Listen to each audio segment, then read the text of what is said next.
কি বললা তুমি? কিছু না, ওই slip of tongue. Slip of tongue এটা? হ্যাঁ, স্লিপ অফ টাং বলে তো তুমি চালাতে পারবা না। এটা তোমার মনের মধ্যে এতদিন ছিল, পুষে রাখছো, এখন মুখ ফসকা তোমার বের হয়ে গেছে। হ্যাঁ মা, বললামই তো মুখ ফসকা বের হয়ে গেছে, কিন্তু মনের ভিতরে কিছুই নাই, বিশ্বাস করো। আমি কথার কথা বলছি।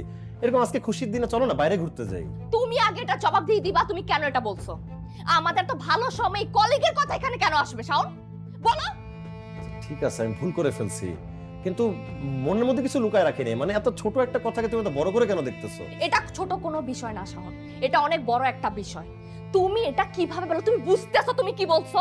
হ্যাঁ, ছি ছি শাওন, তোমার মনের মধ্যে এগুলা চলে?